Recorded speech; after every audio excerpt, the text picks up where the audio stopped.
Instead of doing coffee chats, do a strategy call. And this, like, do a discovery call. I like to do a strategy call. So this is something, a tool that we as consultants use all the time. As coaches use it, businesses use it, service providing businesses use it. They do a strategy call, and it's complimentary, it's free, right? So I'm going to teach you the same strategy, and I guarantee you this is going to work. So instead of inviting someone for coffee chat, number one thing you want to do is you want to first do some homework, investigation, and research to learn about what is a problem right now that that person's facing. So a problem that company is possibly facing. And now how can you do this research? Or how can you find out that problem? You can leverage the power of the internet. You can leverage Google reviews. Let's say you're a product developer. You want to go read the company's Google reviews. You want to go read Amazon reviews if the company sells the product on Amazon, because the customer data is customers review is going to give you some insights on what's working and what's not working with the product. Let's say you're a customer success specialist. You definitely want to rely on those Google reviews, because customer success is all about keeping the customers happy and retaining them, right? Retention strategies.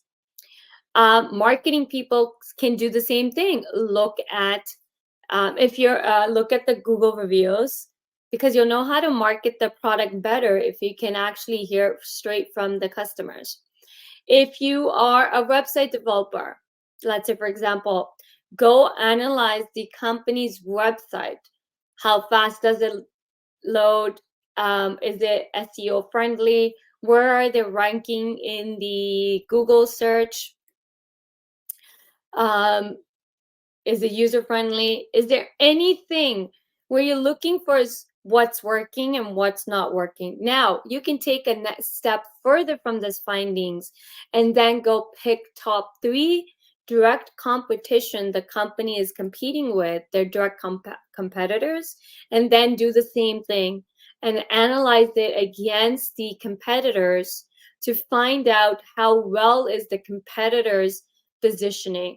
How well does the competitor's website work? How well does the competitor's customers view their product? And even as HR, you can do this. Let's say you want to get into an HR role. You can leverage Indeed as reviews, Indeed candidate reviews. You can leverage Glassdoor reviews as well. Now I'm going to tell you one additional thing. Second step to research is you want to Google the company name and see what comes up. You want to see if there's any private forums like Reddit where anybody is sharing information about this company, like their employees probably are, right? You'll be amazed how much information you can actually find out by just taking the time to investigate to get the information. So internet's a great way to leverage this. So you want to first find some facts about the current state of that company and the problems they're dealing with based on your expertise. Okay. Number 3 thing you can do is leverage social media. You want to go analyze their social media pages. You can find a lot of information about companies on their social media platforms, including LinkedIn. Now, let's take even a step further. Step 4, go find the hiring manager on LinkedIn. And what you want to do is start following them on LinkedIn. You want to also go follow employees who work in that organization in the department that you want to work for. So this is now all strategic approach. Why? Because if there's any problems or challenges, chances of somebody writing it on LinkedIn on their post are high. They might say, hey, you know what? We're looking for this. Hey, we are stuck here. People leverage LinkedIn a lot to find solutions, right, to their problems. So follow them and start paying attention to what they're posting. Once you have done this thorough investigation to find, so I call it investigation. I'm not using the word research because every time I've used the word research, people do bare minimal. So I like to call it that you have to do an investigation. What you will, I guarantee you 100%, you will find out the problem the company is facing. Sometimes a company may not even be aware that a problem exists, right? This is why you take a step further and you find two top competitors of there to see what the competition's doing.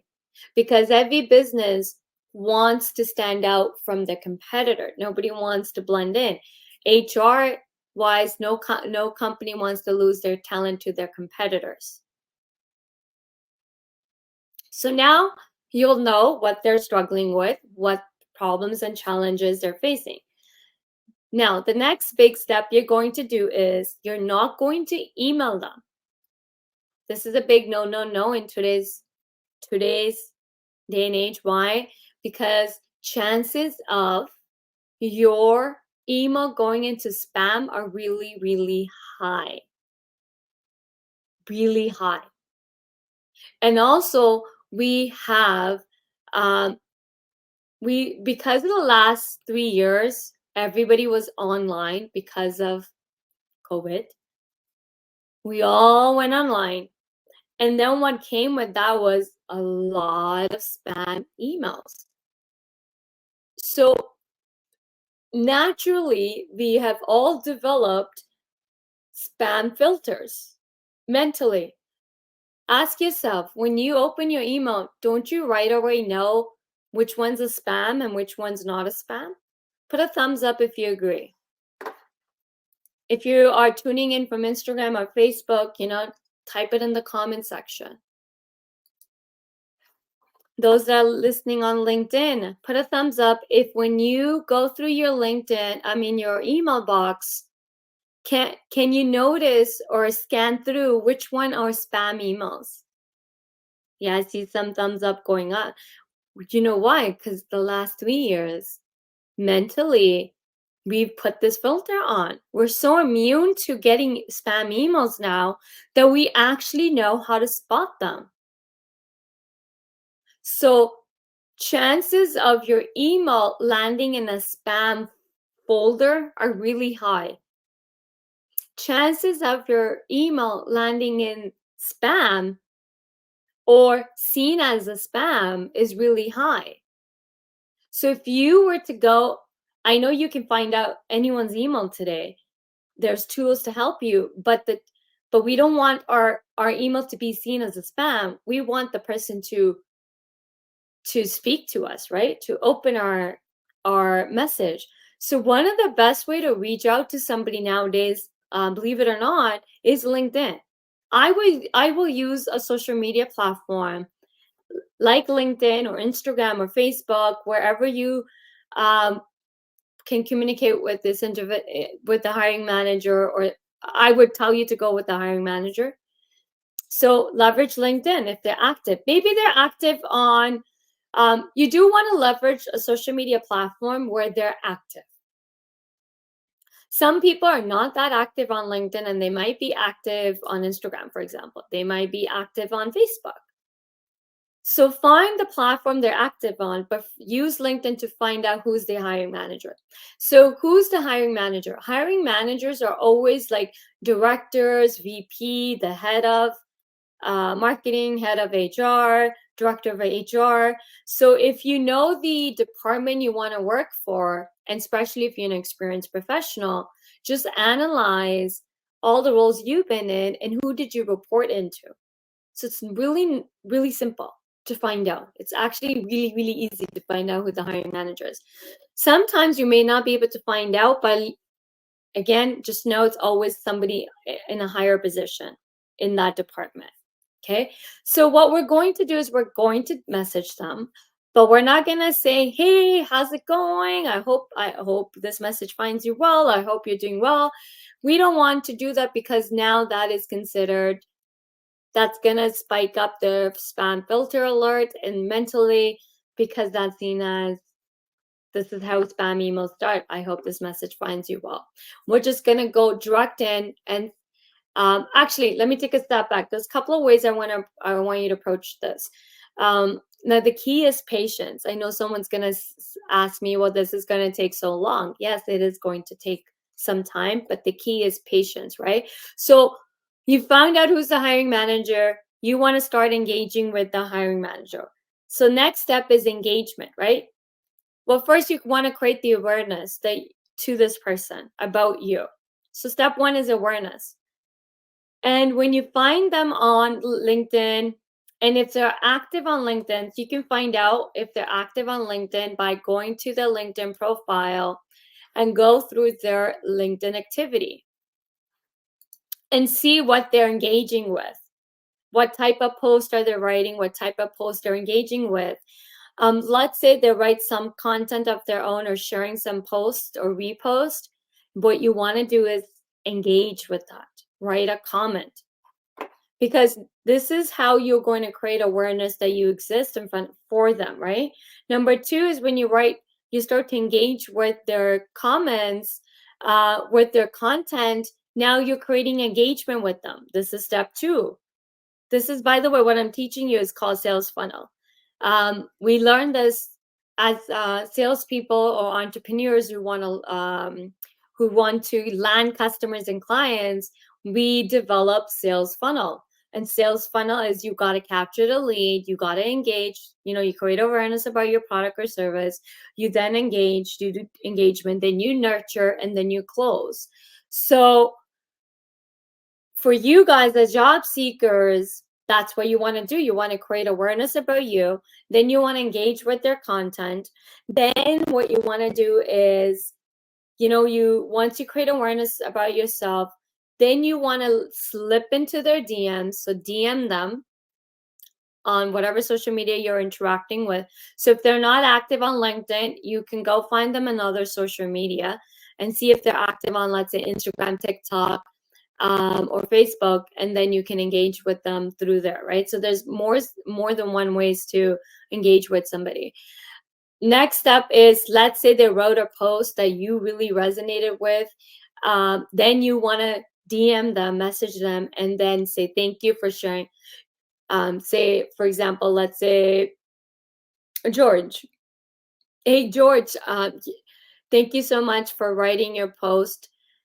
And then this is the post. You want to tell them exact post you're talking about, and then share how it impacted you. And then they will, so DM is a messenger, right? I like to not to create DM. I use DM like text messages, okay? You do want to have them want to respond to you. So when you share share with them an impact their post made, you capture their attention because you made it about them. So we flipped the switch. We're not talking about ourselves, we're talking about them. So chances of them responding back and replying back are really high now, compared to if you went in with the approach, hey, I need a job, here's my resume. And I call those pitch slaps, like you're slapping them with your resumes. And we call them pitch slapping. Someone accepts a connection request and boom, they're pitching you their services, right? Job seekers do the same thing. They're pitching themselves, pitch slapping with their resumes. And that really doesn't get anywhere either, right? So they're going to respond back to you. You're going to now go back and forth in conversation. This is what we call nurture the relationship. Nurturing is so important. Nurturing is building a relationship. And then you feel the conversation. Then you can say, hey, you know what? I actually noticed you work at whatever company. And I started researching about your organization. And in my research, fact finding, here's what I found. And then you want to also say, okay, I found, whatever they're doing wrong. So you want to soften a blow and say, you're doing this piece really amazing, but here's where you're losing out. And here's where your competitor is taking advantage. You don't want to just go, and this is why you want to do that competitive research as well. Because if you just go in saying, hey, you're doing this amazing, but you're losing out on here, they may not take you seriously and then still can be seen a little bit of a pitch slap. But the minute you bring up, hey, your competition is beating you by leveraging X, which you're not leveraging, you got their attention because nobody wants to lose to their competitor. Nobody wants to lose sales or money or customers to their competitor. Nobody wants to lose to a competitor, right? So you would definitely get their attention. And then you're going to say, I've actually solved a similar problem that you're in X, Y, and Z company that I worked for the last 10 years, let's say. I would love to help you. How about we schedule a 20-minute strategy call and I will share my strategies with you? 20 minutes. And they will say yes. They're gonna book a call with you, or they're gonna say, let's do it. So you ask for their availabilities, and then you'll hop on a call with them. And then again, you're going to be seen as an expert, which beats the competition, because guess what your competition's doing? Everything that the internet's telling them to do. The internet's going to tell them to go ask for coffee chats, interview them, ask how they like working there, how do they build their career. But you're going in with a different strategy, and you're going to be seen as an expert, and they're going to value you a lot more. So when you're on that 20-minute call, it is like it's like pick my brain session, where you are going to give them solutions to fixing the problem they're in that 20 minutes. And guess who's going to get called in again and again to fix the problem? They're going to end up hiring you. Because if it's a really big problem that's going to take months to solve, you're going to get hired on the spot, because you're sharing your strategy with them. You're recommending solutions, how they can go about and navigate and fix the problem, but you're not going to tell them step by step, play by play on how to fix it, because that's what you are going to get hired to do. And now this approach will also allow you, when they're ready to hire you, ask for a lot of money. And they will give it to you because you proved to them you are the expert. This is one of the fastest ways to actually land interviews.